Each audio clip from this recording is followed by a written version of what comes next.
Oi pessoal, tudo bom? Bem-vindos a mais um vídeo. Hoje eu vou entrevistar mais uma pessoa super especial, que eu faço questão de dizer que eu fazia questão que eu tivesse aqui, nesses bate-papo que eu tô tendo com vocês, Renais, que é o meu amigo Josier, que eu conheci através da Oficina Renal Viva, e a amizade ela foi para fora da rede social, né? Hoje a gente se conhece pessoalmente, e ele é uma pessoa que eu considero bastante, gosto das opiniões dele, então, eu queria muito que ele fizesse parte desse projeto de entrevista.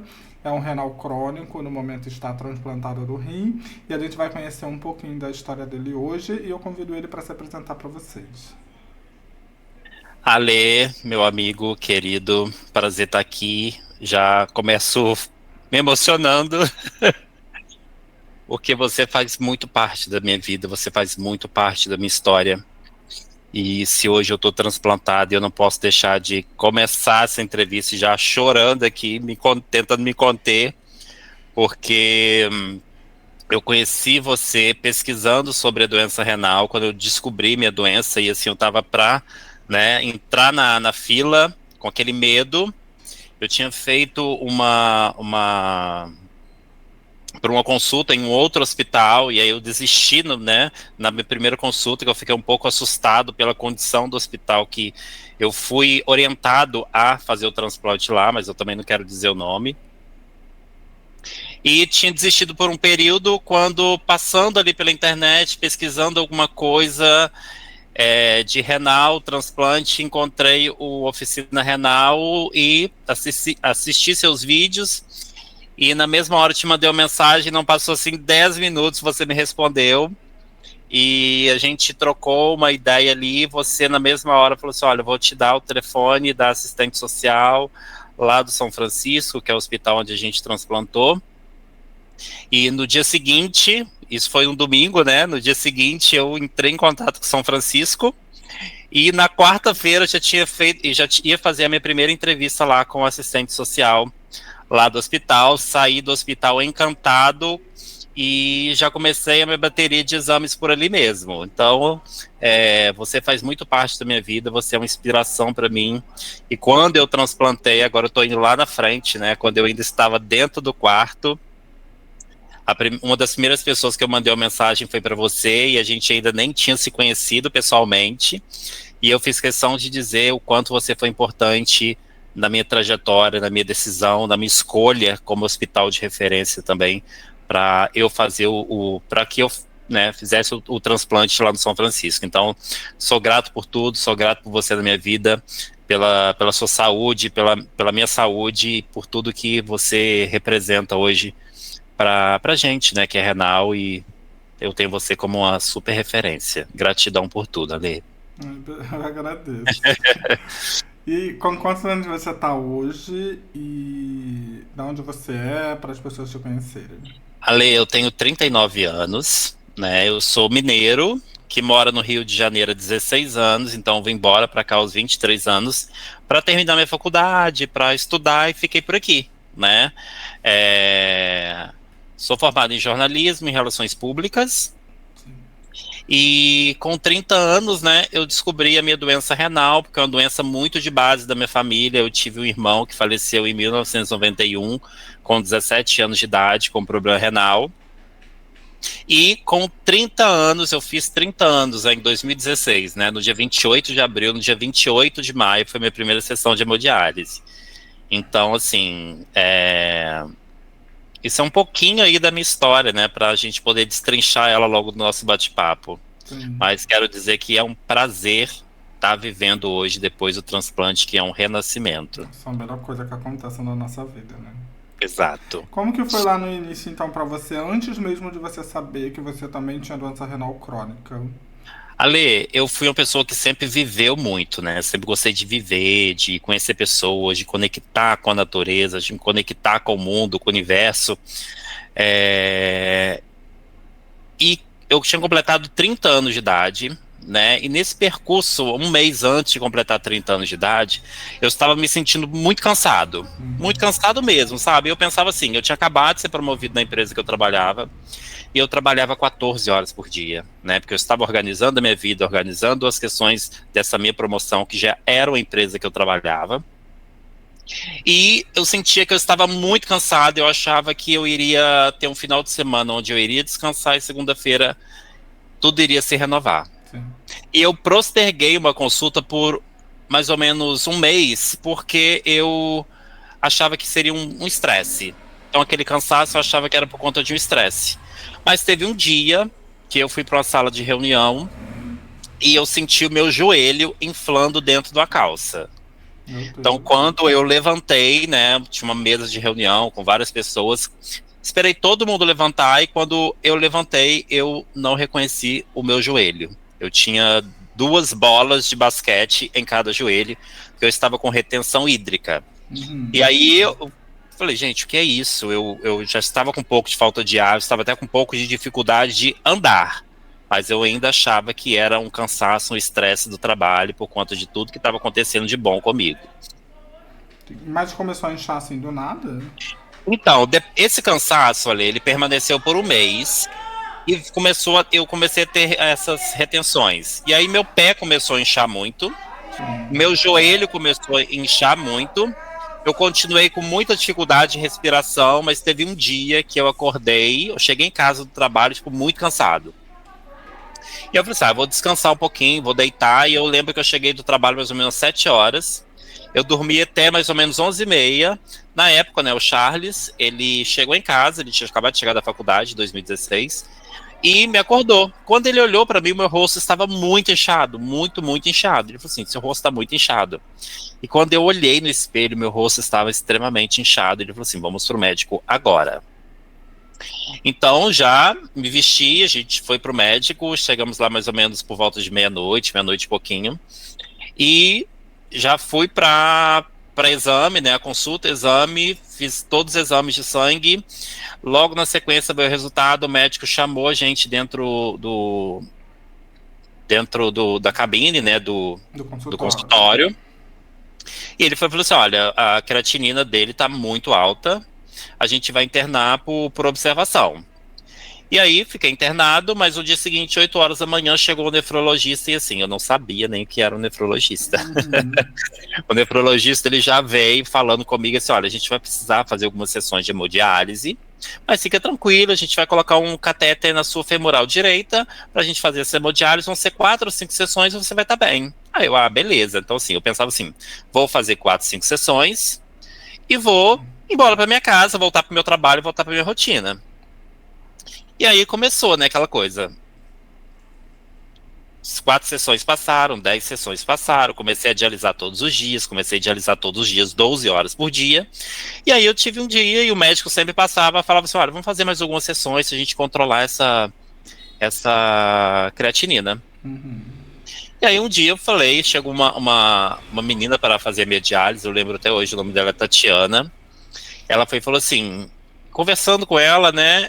Eu falei assim, eu quero voltar para o meu trabalho, eu quero voltar para minha rotina, eu quero. Quando você vai acabar? Ela, Josi, você é um renal crônico. Seu caso agora é só um transplante. Seu médico não falou sobre isso?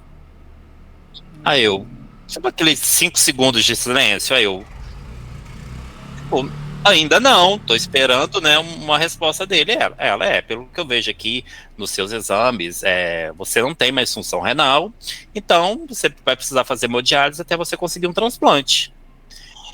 E aí eu li que a minha ficha foi cair, que eu tinha virado realmente um renal crônico, que eu precisava de hemodiálise. E durante 5 anos eu fiquei em hemodiálise, foram dias de muita luta, muito aprendizado, muita empatia, muita resiliência também. Uhum. E até chegar hoje, né?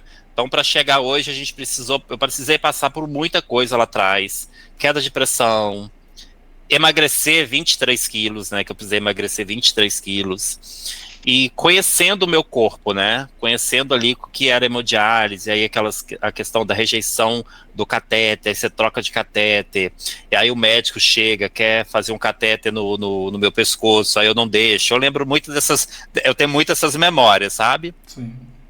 Mas comecei a fazer o tratamento e entendi, né, que aquela era a minha rotina e eu precisava lutar pela minha vida. E eu então sempre falei para um médico e eu tive 2 crises de falta de ar que, assim, eu falo que eu fiquei muito perto da morte quando eu senti essas duas crises de falta de ar. E eu só segurava na mão da médica e falava assim: eu não posso morrer, porque a minha mãe já perdeu um filho com doença renal, então eu não posso morrer. E a médica segurava na minha mão e falava assim: não, você não vai morrer, você não vai morrer. E, né, vem oxigênio, vem, né, vem a enfermeira logo para fazer uma sessão extra de hemodiálise. Então foi um período assim de muita, muita, muita luta mesmo. E a gente se conhece, né? Eu sempre falo assim com as pessoas: a gente não conhece a nossa força até a gente descobrir que a gente precisa viver. Sim. Então, quando muita gente fala, eu desisto de uma doença, eu não teria essa força que você tem, eu falo, teria sim. Porque quando a gente descobre, a gente só quer viver e a gente precisa de um propósito. O meu propósito naquele momento era muito a minha mãe. E eu pensava muito nela, o quanto eu precisava viver, o quanto eu precisava ver a minha mãe, os meus amigos, o meu sobrinho que estava crescendo. É, eu precisava viver para ser um exemplo para alguém. Eu sempre falo essa história, Lê, é muito engraçado. Eu, até 30 anos de idade, eu não tinha uma história para contar. Eu não tinha uma história para contar de superação. Eu Uhum. sempre gostei de ouvir os amigos, as pessoas que sempre tinham história. Eu vivi isso, eu superei. Eu passei por isso, hoje eu tô aqui bem. Eu passei pela necessidade, eu passei pela fome, eu passei pela pobreza, eu perdi meu pai, eu perdi minha mãe.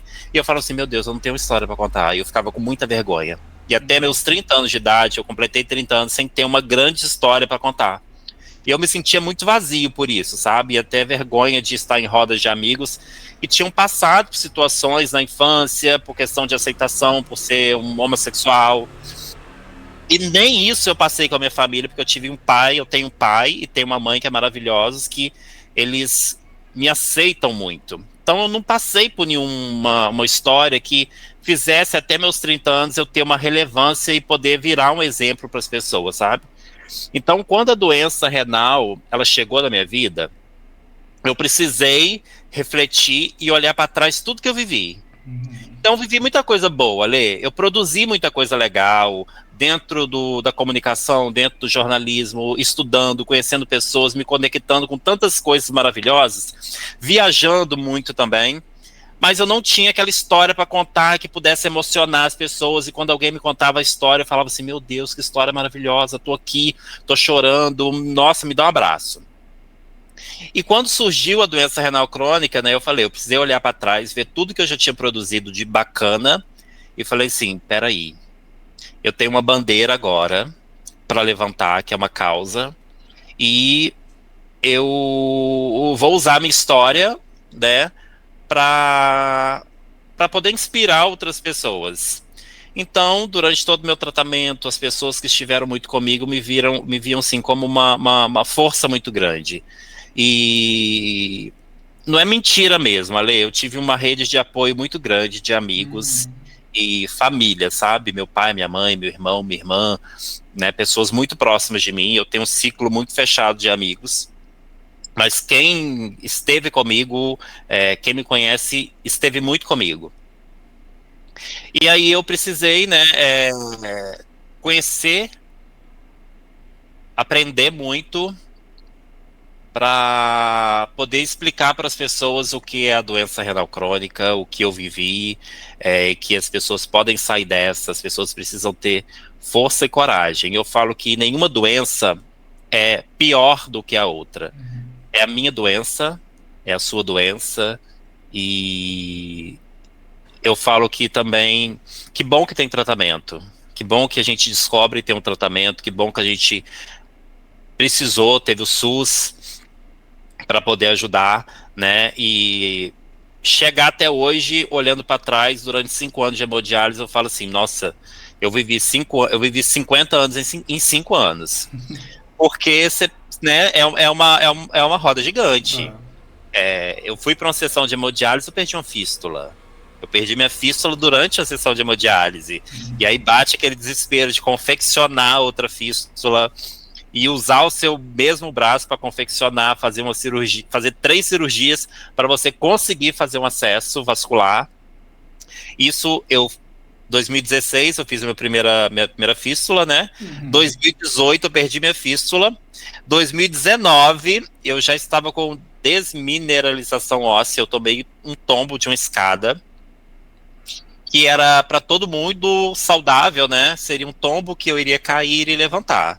Mas eu caí, eu rompi meu joelho e eu precisei fazer uma cirurgia no joelho.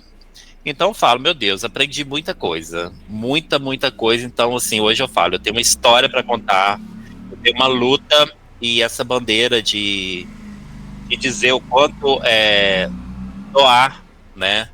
A doação de órgãos é importante porque salva muitas e muitas vidas. Sim. Voltando um pouquinho, quando o seu irmão faleceu, você já tinha quantos anos, mais ou menos? Eu tinha 4 anos, eu sou o mais novo, né, de 5 irmãos, né? São 4 meninos e a minha irmã e Ah, sim. minha menina, e eu sou o mais novo deles. Então, quando meu irmão morreu, eu tinha 4 anos de idade. Ele morreu com 17, eu estava quase completando 5 anos. Eu não entendia nada de doença renal. Sim. Mas nesse percurso, ali, antes até dos meus 30 anos, eu tive primas transplantadas, tive uma Hum. tia que entrou em hemodiálise, Então mas por parte você de família. conhecia um pouco do que era doença renal crônica Eu ou ainda era uma conhecia, coisa realmente assim, muito por conhe- alto? conhecia por alto, muito distante, sabia que minhas, né, parentes tinham passado por isso, mas assim, nunca tinha me aprofundado. A gente sempre acha assim, nunca vai acontecer comigo, né? Ou tipo assim, tô bem, tô com 30 anos, gente, que isso? Tô aqui, tô malhando, tô vivendo, tô saindo, tô curtindo, tô trabalhando, estudando. Sim. Então, como eu sempre tive uma vida muito corrida, a gente quer saber de muitas notícias, né? Mas a gente quer saber de doença, a gente não quer saber de notícias, a doença, que doença é essa? Uhum. E aprendi, tipo, muito que na marra, né? Aprendi ali, né? Dentro do hospital, pegando, chamando o enfermeiro, chamando o médico, perguntando o que é isso, o que é aquilo, por que eu tô sentindo isso, por que eu tenho aquilo. Que é muito importante. E fui descobrindo mesmo na curiosidade, muita pesquisa, muita pergunta. E dentro dessas pesquisas foi onde eu cheguei até você, e você me deu aí o contato que eu precisava para mudar a trajetória, mudar um pouco da minha história aí durante as sessões de hemodiálise. Sim, é estranho o médico não ter falado de cara a questão de você já ser um renal crônico, né? Porque Não, ele meio que ele pilotou muito. alimentou uma esperança de que você voltaria a uma vida normal, né? É, Indiretamente. e alimentou essa esperança e a gente fica ali, né? Vou confiar no médico, Sim. né? Não sei porque também não sei se ele teve algum medo de me contar, né? Mas assim, a gente vai nutrindo, né? A gente quer sair dali bem, a gente quer voltar às nossas rotinas. Sim. E quando Mas, a técnica falou pra você que você estava crônico, qual foi o sentimento que você sentiu? Ale, aqueles 5 segundos, né? Tipo, meu Deus, e agora? Preciso viver. Eu só penso assim, eu preciso viver, eu tenho esse propósito de estar com a minha família, de estar com a minha mãe, e tem tratamento? Bora fazer. E eu fui muito isso durante 5 anos, sabe? Eu fui viver. Eu não deixei de sair, eu não deixei de me conectar com muitas coisas. Então, eu não deixei de trabalhar ali. Eu falo que o que me impediu de trabalhar foi quando eu perdi minha fístula, Uhum. foi quando eu iniciei meu tratamento de hemodiálise, perdi minha fístula e rompi o tendão do joelho. Só isso. Mas durante os 5 anos ao todo que eu fiquei de hemodiálise, eu falo que o trabalho foi muito importante para minha cabeça, Sim. porque as pessoas do meu trabalho mesmo me viam como uma pessoa muito normal, que estava ali trabalhando, se empenhando, quando tinha sessão de hemodiálise não estava, mas quando não tinha, estava ali 100%. E isso foi muito importante para mim. Eu vi que o tempo passou rápido, né? E consegui o transplante aí depois de 6 tentativas, 6 chamados. É aquela questão, né, que eu sempre falo. Ou a gente tem o poder de escolha, né? Ou a gente vai viver só uma doença, ou a gente vai viver a nossa vida com uma doença, né? Sim, Infelizmente, tem as pessoas que escolhem viver só a doença, e eu aprendi isso com a nefrologista Mariana, doutora Mariana Meneguzzi. Infelizmente, nessa nossa vida vai ter aqueles renais que vão ter o mesmo pensamento que o nosso, que a gente precisa continuar vivendo, né? E infelizmente vão ter aqueles que se entregam para a doença, e isso é até uma coisa que me entristece um pouco, pra fazer o meu trabalho aqui na internet, que às vezes eu me sinto, sei lá, me sinto mal por não conseguir ajudar essas pessoas, mas hoje eu entendo que não dá pra ajudar essas pessoas, infelizmente. E durante o processo, a gente tem as nossas dificuldades, né, no tratamento. Eu não sei você. Eu, por exemplo, odiava fazer hemodiálise, como odeio até hoje. Se precisar voltar hoje, amanhã, eu vou continuar odiando. Agradeço por existir, mas vou continuar odiando. Durante as suas sessões, como era mais ou menos? Era tranquilo? Você chegava pesado? Conseguia controlar a alimentação, o líquido em casa? Ale, vamos lá, né? Primeiro que eu sou taurino e eu gosto muito de comida. Uhum. E eu sempre gostei muito de beber água, muita água. Não que eu fosse atleta, né, mas eu joguei vôlei durante 16 anos. Então eu sempre fui uma pessoa muito disciplinada. Mas quando o assunto é comida, eu meti o pé na jaca. Uhum. E nesse calor do Rio de Janeiro, né, e para uma pessoa que gostava muito de água, às vezes, eu chegava pesado e eu tinha aquelas orientações, né? Mas assim, eu fui um paciente muito tranquilo. Uhum. Foi um paciente muito tranquilo, eu nunca gostei muito eu via muita fronte, né, de paciente com enfermeira, e eu falava assim, não, gente, deixa eu ficar aqui quietinho, vai vir uma pessoa aqui para me furar, e eu preciso estar muito bem com essa pessoa, porque é muita troca de energia. Uhum. Mas eu meti o pé na jaca às vezes, era muito difícil chegar lá pesado, meu Deus, às vezes, né, andando assim pra respirar, tipo um peixe fora d'água, né? Tinha Sim. dias que era muito assim. Eu chegava e falava assim, ai meu Deus, vivi esse final de semana, vivi intensamente, comi muito. Mas chegava, tirava o peso, mas eu não passava mal. Assim, 5 anos de hemodiálise, Alice, eu passei mal durante as sessões, foi muito. 3 vezes foi muito. Uhum. Sabe, e assim, eu tentei no início do tratamento, eu tentei tudo. Tentei ler, tentei ouvir música, tentei conversar com os outros pacientes, mas 4 horas era uma eternidade. Era uma eternidade para mim, que sempre teve uma vida muito agitada. Eu achava que eu estava ali 4 horas perdendo tempo. Uhum. Então eu optei por dormir. Então eu chegava na hemodiálise, eu fazia o primeiro turno. Eu chegava na hemodiálise antes das 6 horas da manhã. A enfermeira me impulsionava, né? Eu fazia meu lanche, deitava em minha cadeira e dormia. Eu acordava com a máquina apitando. Então eu dormia Uhum. literalmente eu dormia 4 horas. Acordava ali bem, fazia o curativo, vinha pra casa. E Era muito durante os assim, 5 anos você conseguiu dormir direitinho? com a ajuda de É medicamentos. porque no início eu dormia, mas nossa, passou assim 6 meses e eu já não conseguia dormir. Então eu fui conversando com os médicos da clínica, né? E aí eu comecei a tomar um remedinho para ficar mais relaxado, para conseguir dormir durante as sessões, porque 4 horas que parecem muito longas. Não parece não, Né? é muito Muito, longa. E acaba que eu fazia no primeiro turno, chegava em casa um pouco cansado, eu já dormia. Então, assim, eu acordava 5 horas da tarde, né? Uhum. Nesses dias que eu acordava 5 horas da tarde, para eu dormir novamente, era muito difícil.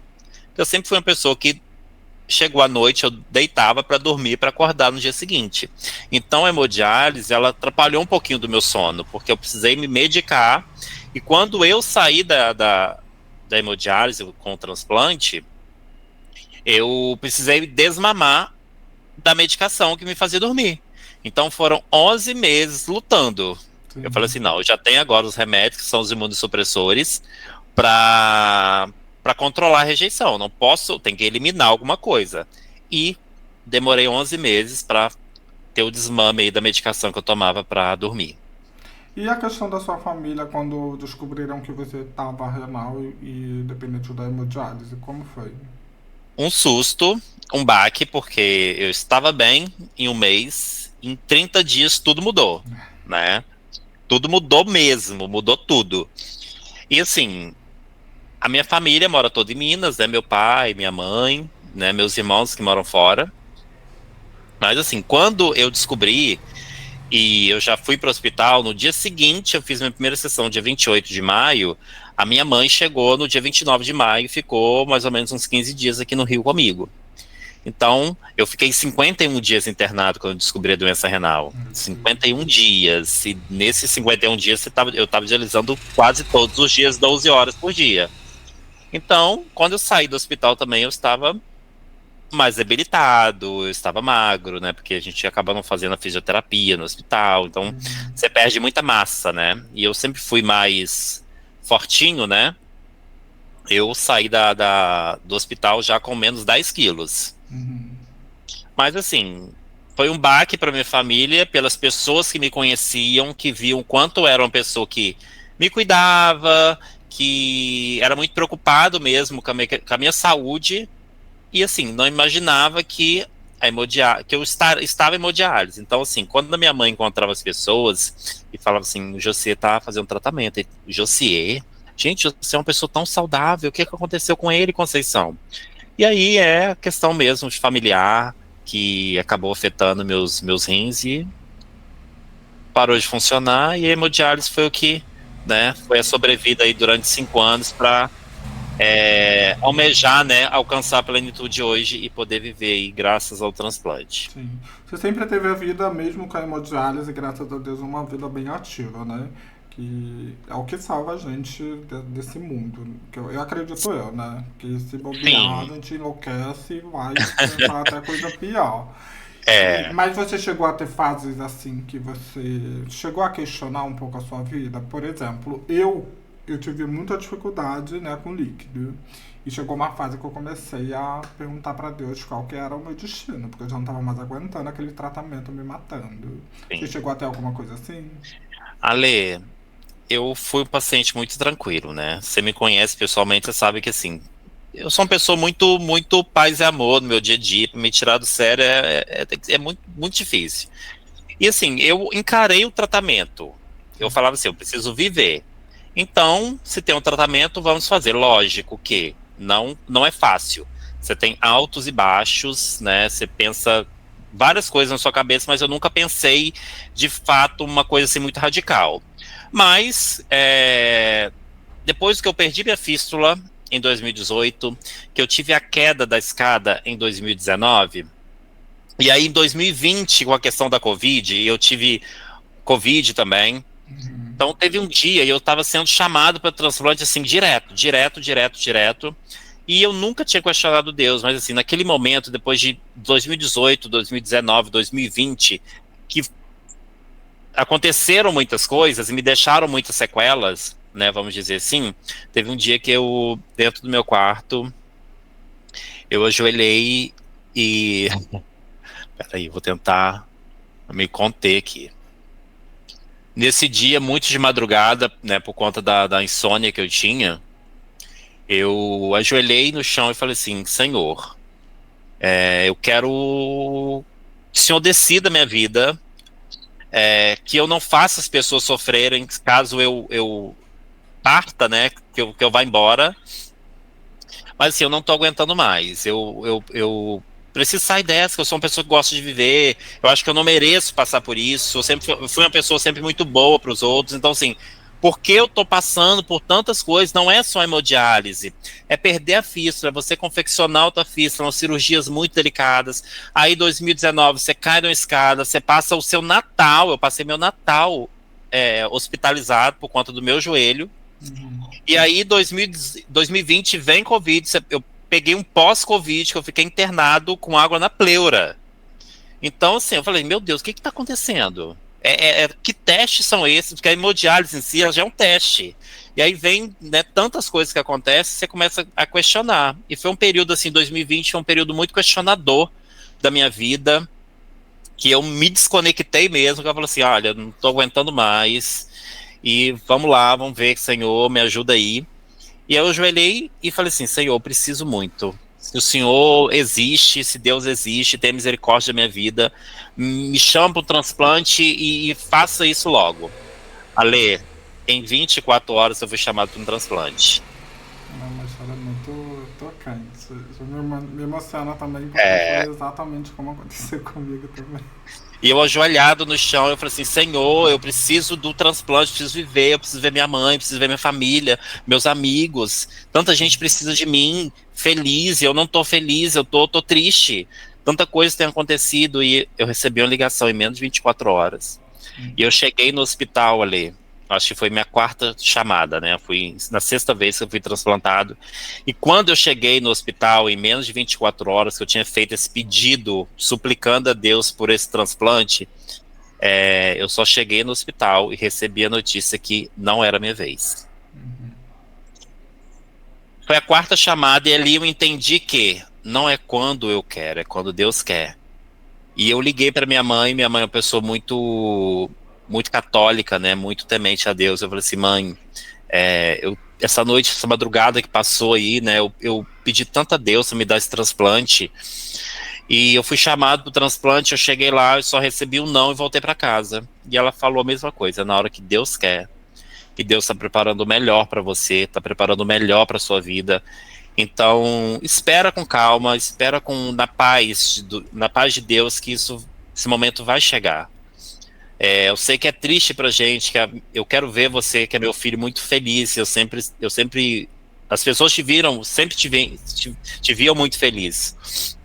Mas calma, calma seu coração, que Deus está preparando melhor. Na quinta vez, fui chamado de boa, também voltei para casa, feliz. Eu sempre voltava para casa, ali, feliz com as pessoas que estavam indo para o transplante. Eu não questionava por que não eu, por que não eu. Eu sempre ficava feliz porque a minha segunda chamada para o transplante é muito engraçado. Quando eu assinei papel para internação, cirurgia, eu estava subindo para o quarto para internação, a assistente social chegou para mim e falou assim, Jossier, olha, o segundo órgão, ele não estava muito bom, a gente precisou descartar. Então só vai subir uma pessoa para o transplante. Assim, Ale, voltei para casa muito de boa. Feliz pela outra pessoa que estava recebendo outro órgão. E aí, terceira vez, foi a questão da Covid, que eu estava com uma mancha menor do que 5 milímetros no meu pulmão. E os médicos, quando eu fui para tomografia, o médico viu essa mancha, ele falou assim, a gente não pode transplantar que você está com uma mancha menor do que 5 milímetros.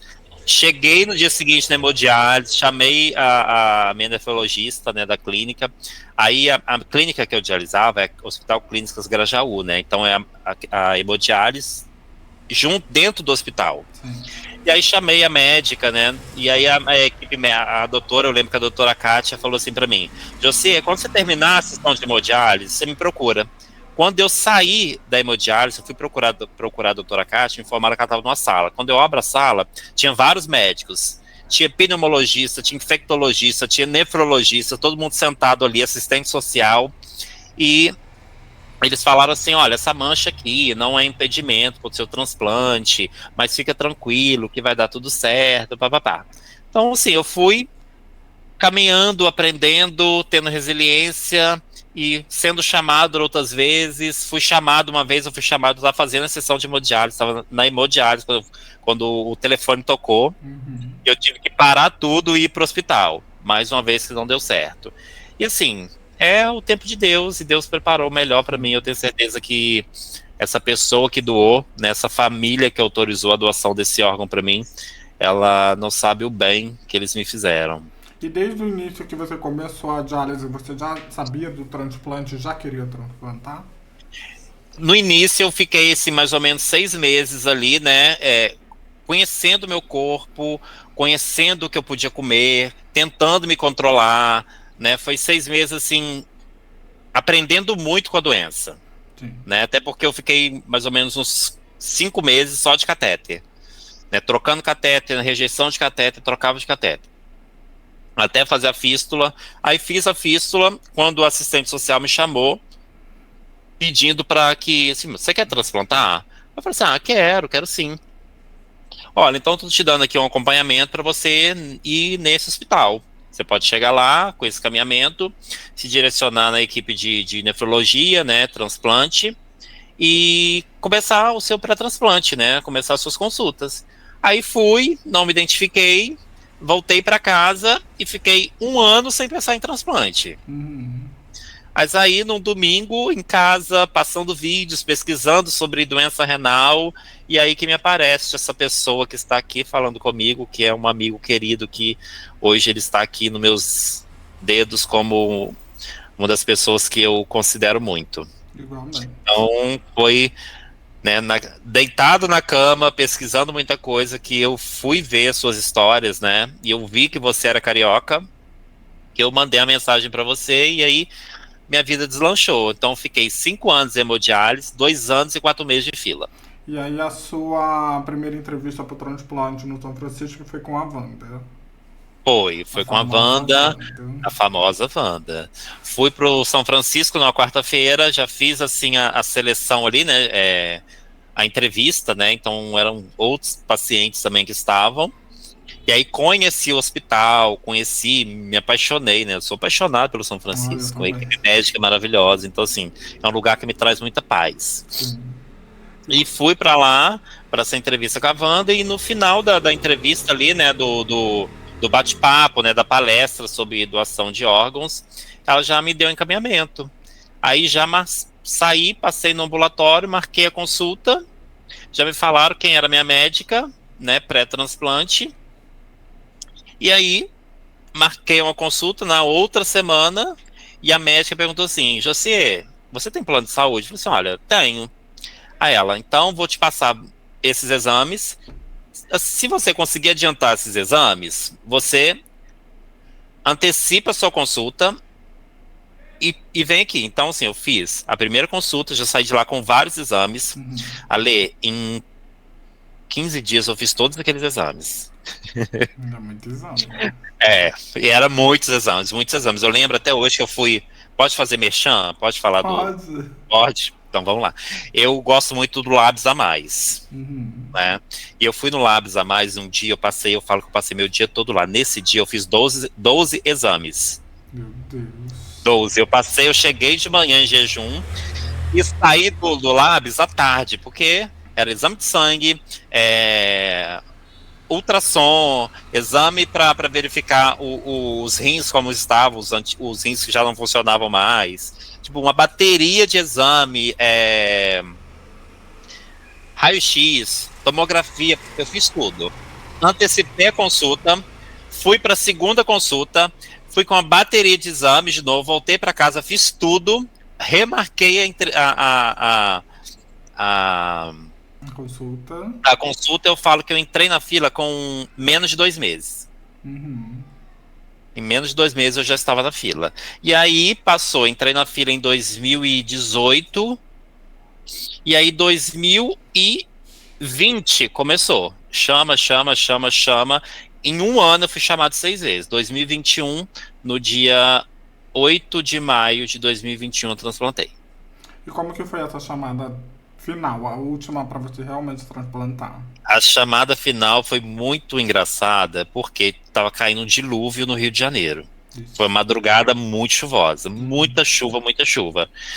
E o Charles, né, que é meu ex-companheiro, que hoje é meu amigo, meu irmão, e uma pessoa que eu sou muito grato também, porque esteve comigo em todo esse período do transplante. Ele tinha viajado para o Espírito Santo para visitar a família dele. E aí o Charles esteve comigo em todas as seleções. O Charles parava a vida dele e falava assim, Charles, fui tomado para um transplante. Aí ele, que horas? Amanhã a gente precisa estar lá antes das 8 horas da manhã. Então ele já parava a vida dele, ligava pro trabalho dele e falava assim, amanhã eu não posso ir. E o trabalho dele entendia que ele tinha esse Uhum. compromisso comigo, né? E aí a gente ia, só que nesse dia, Lê, o médico nunca ligou pro Charles. Eu lembro que a doutora Cláudia, ela entrou em contato com o Charles, dia 8 foi um sábado, foi vésperas do Dia das Mães, então mais uma data muito emotiva, porque a minha mãe esteve comigo em todo esse período, né, sofrendo junto comigo, e as mães sofrem muito quando os filhos ficam doentes. E o Charles não estava aqui.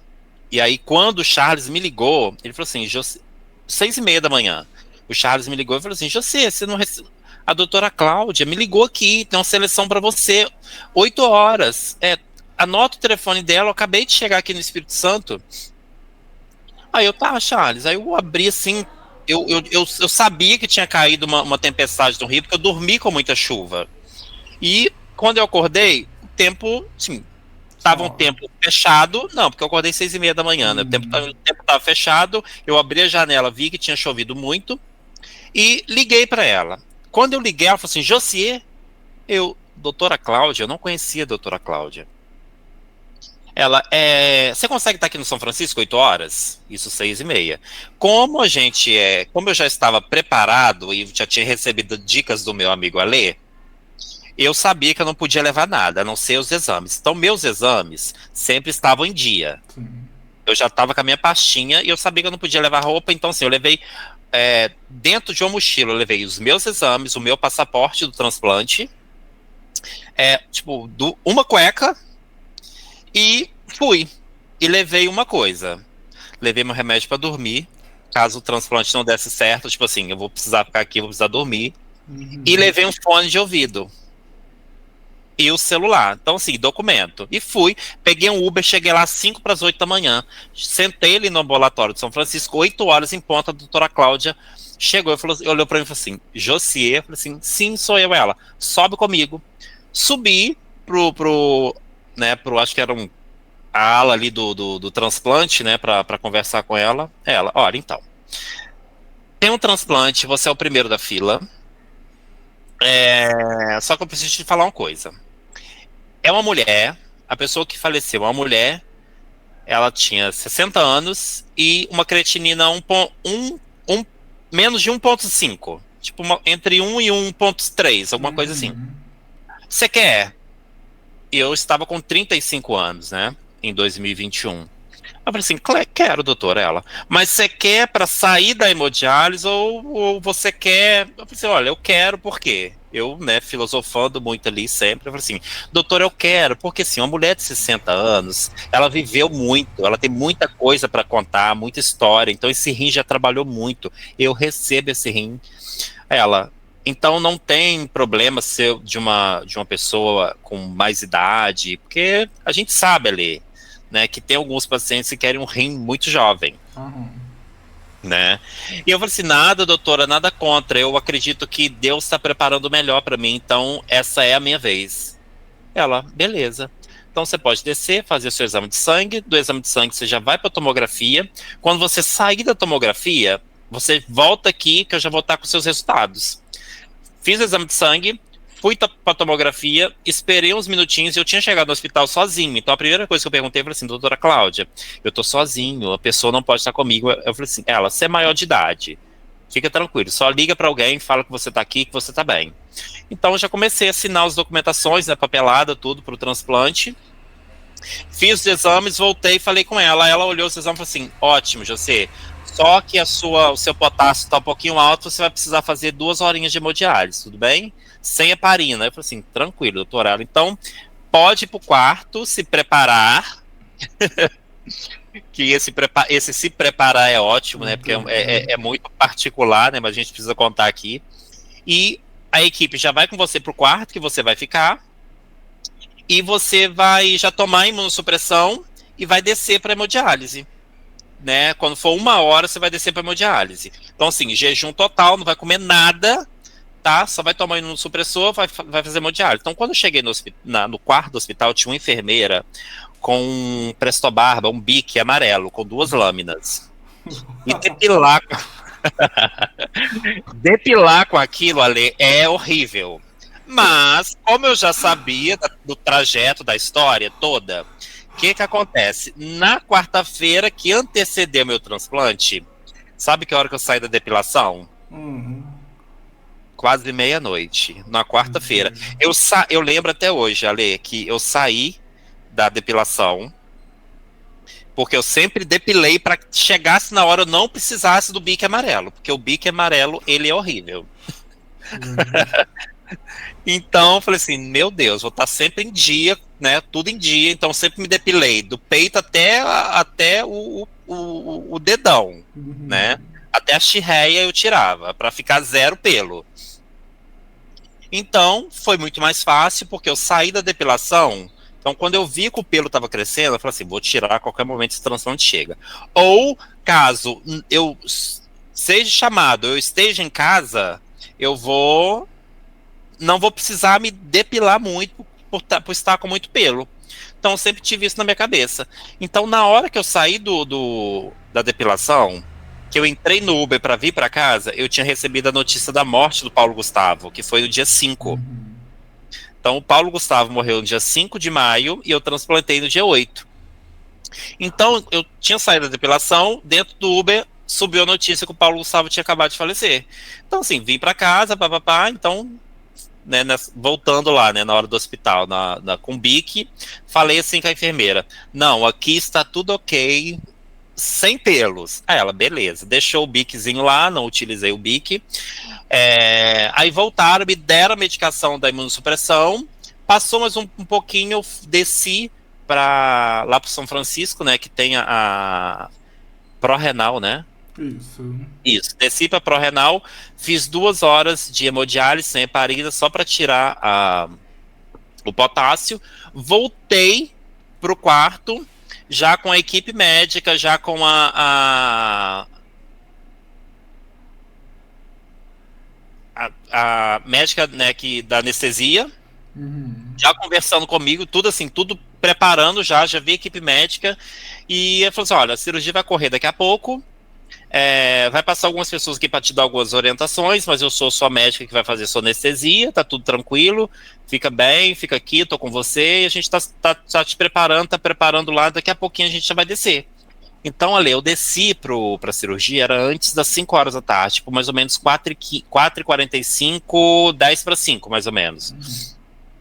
E aí eu já desci, né, pra sala de cirurgia, né, e eu lembro que eu tomei anestesia, a médica ficou conversando comigo, atrás de mim, passando a mão na minha cabeça, e ali eu apaguei. A sua Então, anestesia foi qual? eu tomei anestesia por respiração, isso. E também tinha anestesia também intravenosa. Mas eu lembro que ela colocou a máscarazinha em mim ali, eu já dormi e apaguei. Sim. E aí eu conversando com ela, eu só pedi assim: doutora, eu preciso muito ficar vivo. Ela fica assim: fica tranquilo, fica tranquilo. Porque antes, Ale, quando eu tive um momento meu ligando para minha mãe, né? E é uma coisa também que me emociona muito toda vez que eu falo da minha mãe. Porque antes de eu subir para a cirurgia, eu pedi um minuto para os médicos para fazer uma última ligação para minha mãe. E eu falei assim: mãe, eu tô indo agora. E minha mãe, ela tinha acabado. Eu tinha ligado para ela logo cedo, assim que eu cheguei no hospital, eu falei assim: mãe, eu tô aqui no São Francisco, tá dando tudo certo, eu acho que hoje é meu transplante. A minha mãe, ela saiu dali, ela foi pra igreja católica. Então, até chegar a hora do transplante, que foi mais ou menos 5 horas, a minha mãe estava esperando a minha ligação e ela já estava em casa. Eu liguei e falei assim: mãe, eu vou subir pra cirurgia daqui a pouco, vai tudo dar certo, mas se der errado alguma coisa, não fica triste, porque eu tentei. Se essa cirurgia não der certo, saiba que eu tentei, então não fica triste. Mas eu peço que você cuide do Charles. A minha mãe: José, vai dar tudo certo. Vai dar tudo certo e você vai sair dessa, meu filho, vai ficar tudo bem. A minha cirurgia ali, ela durou menos de 3 horas. Porque eu tenho uma leve memória que a cirurgia acabou e me transferiram para o CTI. Sim. Né? E do CTI, eu lembro que eu tive uma pequena... Eu acordei por alguns instantes e eu perguntei assim: quantas horas? Eu lembro, assim, bem de longe, uma pessoa respondendo assim: agora são 7h45 da noite.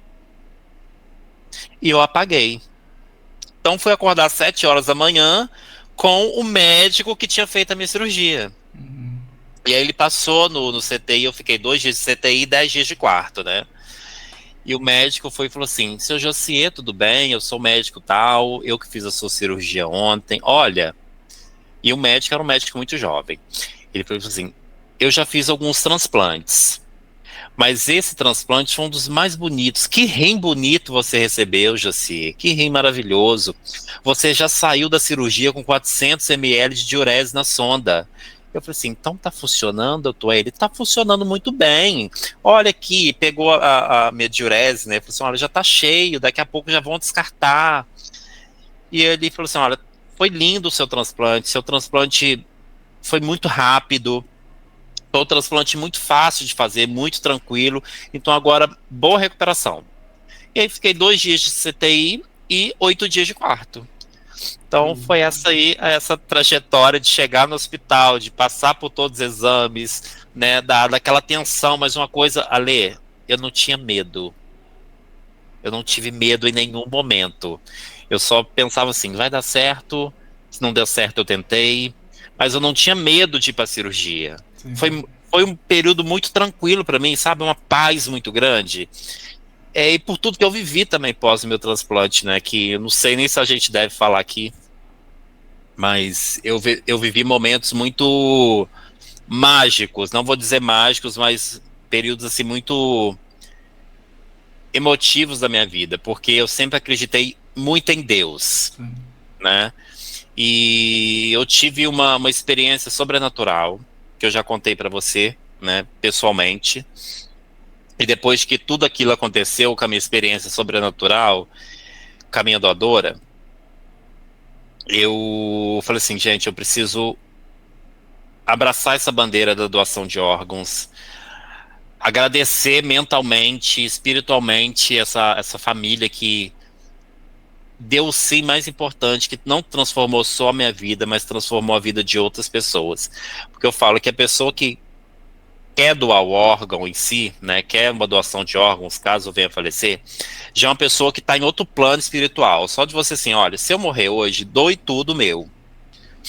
A pessoa que tem intenção de doar e a família que acolhe isso, né, que no momento de tristeza, de muita dor, de se despedir, fala assim, o desejo era que a minha mãe pudesse doar. Eu acredito que a minha doadora era uma mãe maravilhosa, uma mulher espetacular, e ela pôde passar isso para os filhos, para os familiares, e eles falaram um sim, né? E foi graças a esse sim que hoje eu estou aqui batendo papo com você, conversando sobre o nosso transplante. Então, assim, depois do transplante, eu vim a pesquisar sobre memória de tecido, que é o que me moldou ainda mais como um ser humano, porque eu sempre fui uma pessoa que eu sempre tive muita empatia com o próximo, eu sempre tive muita compaixão, muito amor, sempre gostei de ouvir as histórias, né?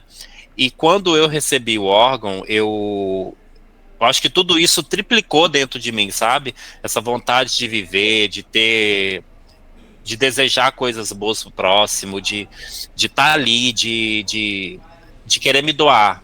Então, assim, foi uma experiência para mim sobrenatural. Sim, e isso é muito incrível. Eu também acredito muito nisso e eu sei exatamente o que você sente com isso. E como que hoje é a sua vida graças à doação de órgãos, graças a esse transplante? Ale, depois do transplante, eu já voltei a trabalhar, né? Sim. Então, voltei a trabalhar, comecei a sair, né? Conhecer, me conectar com as pessoas. Eu saí, a gente fica 3 meses, né? Casa, hospital, hospital, casa, porque eu precisei tomar a medicação do CMV, né? Então, fiquei ali 3 meses, casa, hospital, hospital, casa. E quando a minha médica me liberou, eu fui viajar. Então, eu chegava no Rio para viajar, para fazer a consulta, porque eu tinha consulta no início, quando ela libera a gente, nem consulta uma vez ao mês. Uhum. Então, eu chegava no Rio para consultar, pegar minha medicação e viajava. Então, foram mais ou menos 7, 8 meses, assim, só viajando. E trabalhando home office. E aí, 2024, né, eu ouvi a Massa Sensitiva, né, na televisão.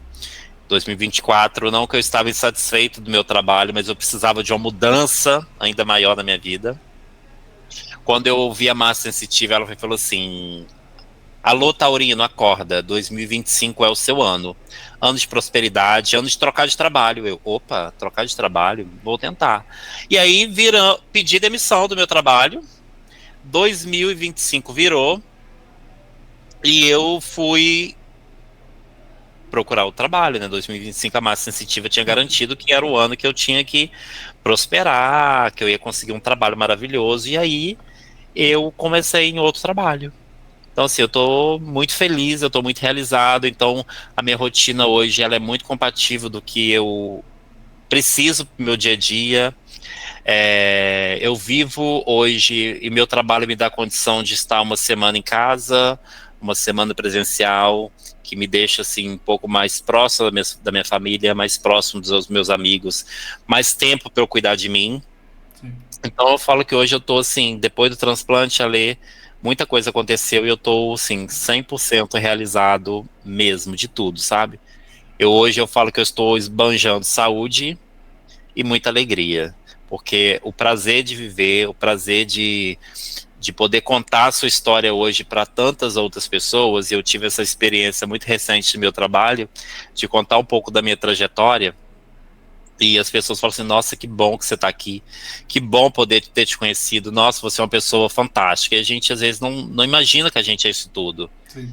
E hoje eu vejo que a minha vida, a minha história, ela tem impactado muitas pessoas, eu falo muito sobre isso. Se a minha história impactar uma pessoa, porque a sua história, Lê, me impactou. Então você transformou minha vida. Então imagina se a minha história poder impactar mais uma pessoa e essa mais uma pessoa impactada, impactar a história de outra pessoa. Imagina quantas coisas boas a gente vai gerar de energia, de bons pensamentos nesse mundo.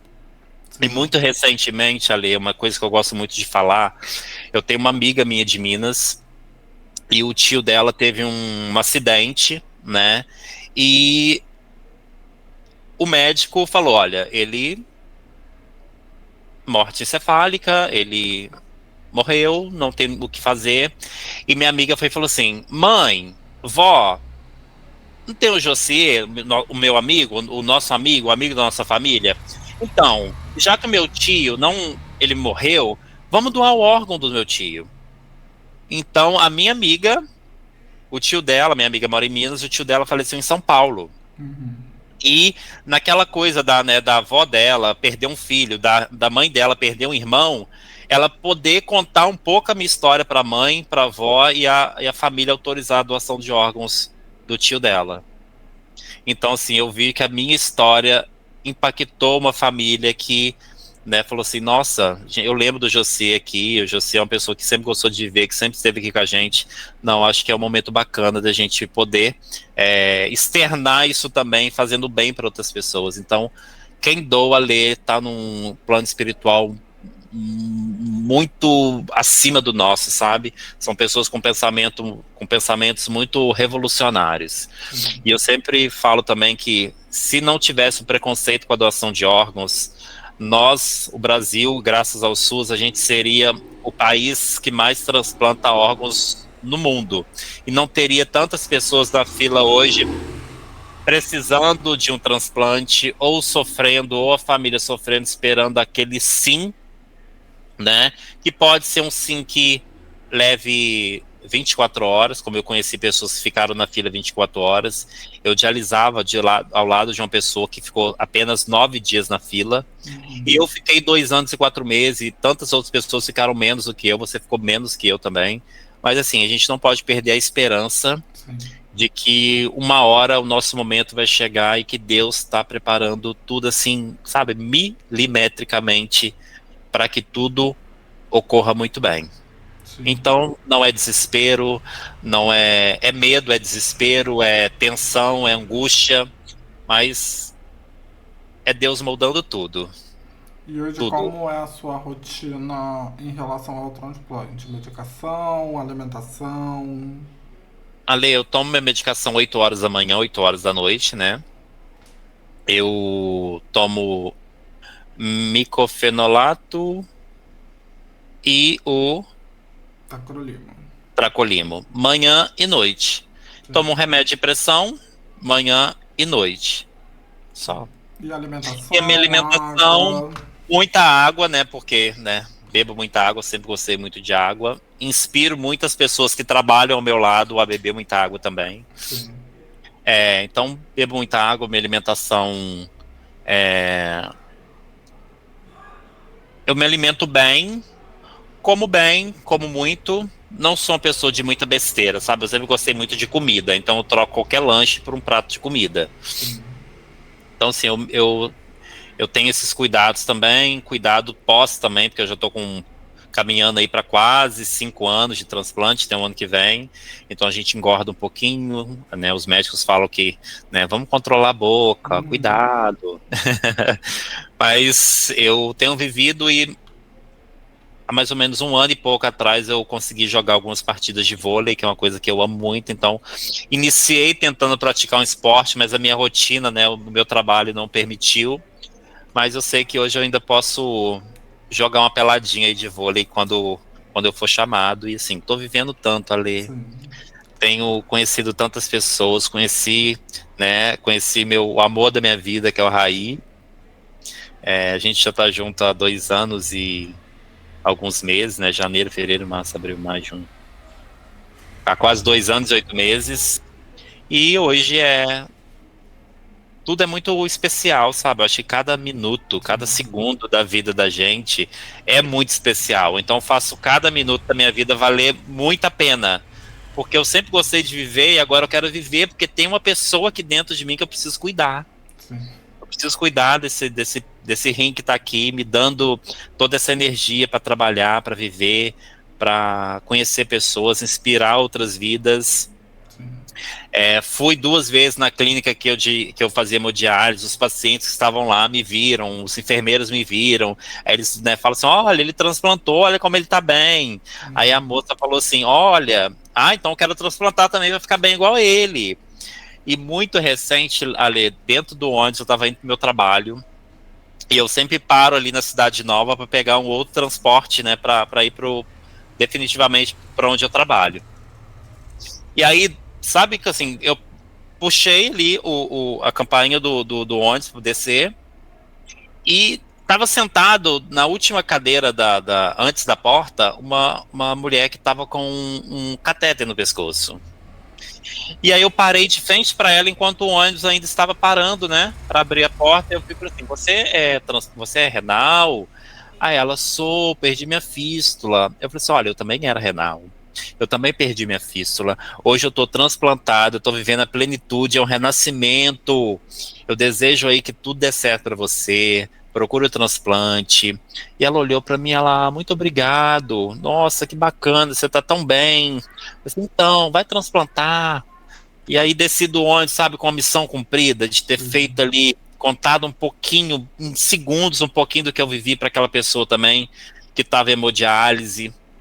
Sim. E a gente, né, que está hoje, a gente precisa muito inspirar outras pessoas a entrar na fila, que existe muitos medos, existe muitos preconceitos, muitos estigmas, né, Muitas sobre o mentiras. transplante, muitas mentiras também, né, que as pessoas falam muita mentira sobre o transplante, mas é assim um renascimento, é estar longe da máquina, vivendo muito e assim, meu Deus, eu falo que a medicina ela tem evoluído muito pro bem e, e assim eu pensei, meu Deus, é um órgão de uma pessoa que viveu até 60 anos, hoje está vivendo dentro de mim, Sim, se prolonga. né?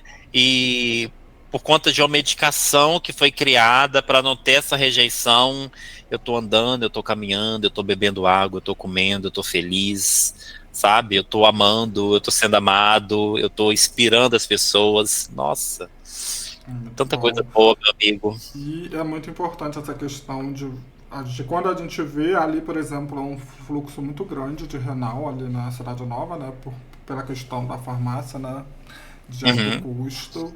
E realmente é muito importante a gente falar, não ter medo de falar, porque tem muita gente que não opta pelo transplante justamente porque alguém que acha que a vida dela vai ser o que vai resumir a vida de todo mundo, ela espalha uma informação que não é verídica e coloca medo em pessoas e faz pessoas refém de um tratamento, sendo que ela pode procurar um tratamento melhor, né?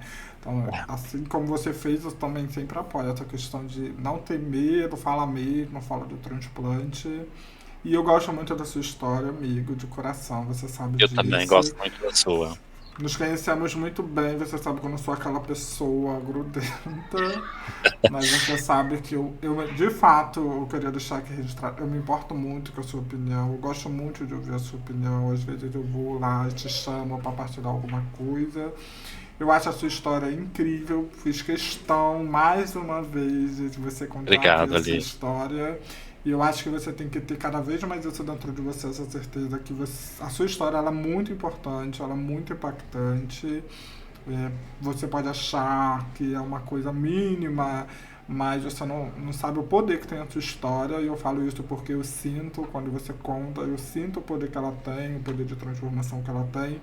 Então, sempre que você puder, conta a sua história. Você pode estar achando que não está acontecendo nada, mas cada vez que você abre a boca para contar a sua história, uma atmosfera se abre e as pessoas que vão escutar aquela história, porque ela vai chegar nas pessoas que precisam chegar, vai ter um impacto. Você não vai ver o impacto, mas ela vai ter um impacto na vida das pessoas. Então nunca perca a oportunidade de contar a tua história, Obrigado, amigo. que ela é realmente relevante e o mundo precisa ouvir mais a sua história.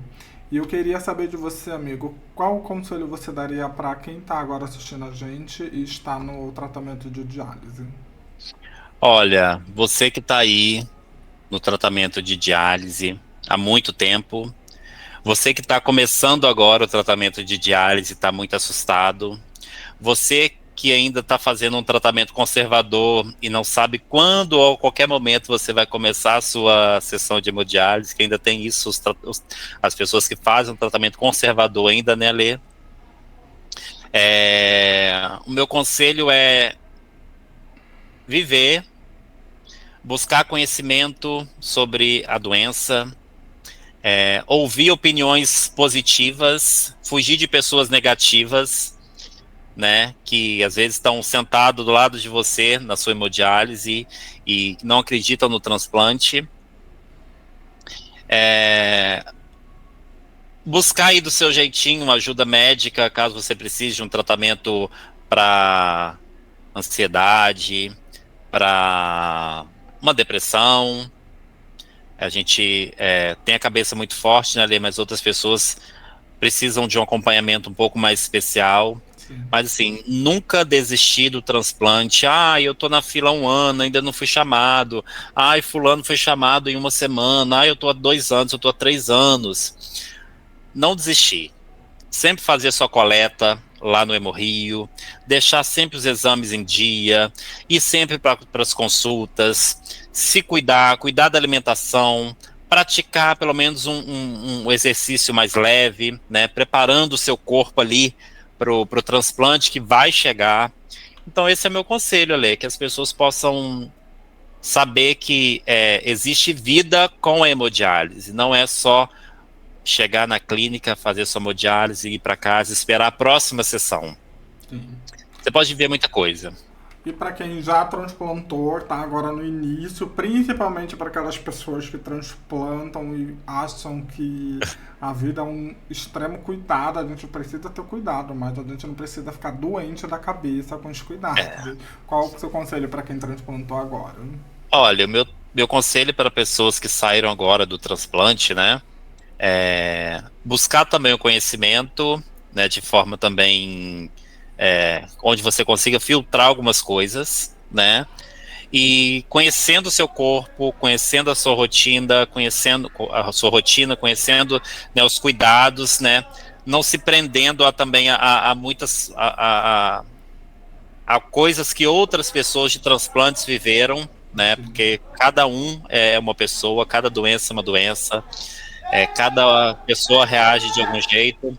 Então, assim, meu conselho é esse mesmo, para quem saiu agora do transplante, também se cuidar, mas também não deixar de viver para não ficar muito na paranoia. Sim.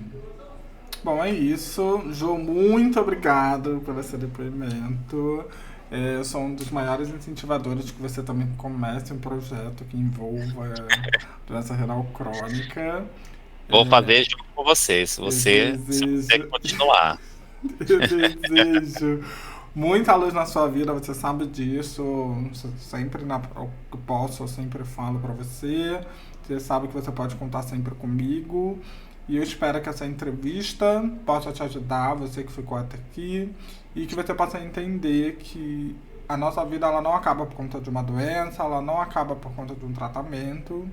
E o mais importante de tudo, que eu sempre gosto de deixar claro, nenhum de nós que dependemos de um órgão, de uma máquina, a gente deseja a morte de ninguém. Morrer faz parte do ciclo da vida. Eu vou morrer, você vai morrer, você vai morrer, todos um dia vamos morrer. O que nós lutamos é para que no dia que morrermos, que Deus falar acabou, chega, já perturbou demais a Terra, você optar por doar os seus órgãos. Eu, quando morrer, já falei para meus irmãos, dou tudo que dá para doar, porque os bichos vão comer, vai apodrecer, vai virar carne podre. E entre apodrecer e ajudar uma pessoa que depende de um tratamento extremamente pesado, tente olhar com empatia para aquelas pessoas que estão sofrendo. A gente fala da hemodiálise e da vida com tratamento feliz, mas é cansativo, né? A gente luta para ser feliz e não só viver a doença, mas é cansativo. Então, fique pensando, né? Quando uma analogia que eu queria fazer só para encerrar, não sei se você já passou fome uma vez na vida, mas imagine que você esteja passando fome e uma pessoa lá tem um pedaço de carne e ela decide jogar fora em vez de te dar para matar a sua fome. É basicamente a mesma coisa.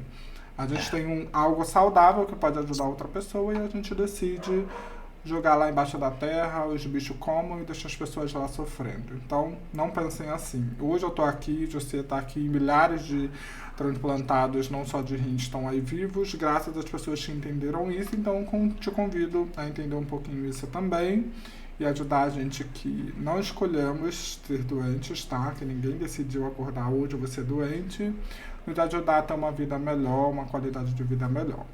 Você quer falar alguma coisa para encerrar, amigo? Quero falar, Ale, que hoje eu tenho um ciclo de amigos, um ciclo de pessoas no trabalho e nenhuma pessoa me vê como uma pessoa especial, uma pessoa que precisa de muitos cuidados, de não me toque. As pessoas me encaram hoje como uma pessoa super normal, porque é assim que eu me apresento à sociedade, como uma pessoa muito normal. E eu não faço, nunca fiz da minha doença um motivo para pessoas terem pena ou dó de mim. Eu sempre vou chegar igual junto com todo mundo. Então, meu amigo, eu quero dizer que o quanto eu sou grato por você, o quanto você me ajudou, e recentemente a gente fez um projeto aí o ano passado muito legal, né, e você foi muito importante. Eu não poderia ter passado por aquele projeto em relação às eleições 2024 e não ter te chamado, porque eu sei da sua capacidade como profissional. Eu quero que você não corte isso que eu estou falando. O quanto eu sou grato por ser seu amigo.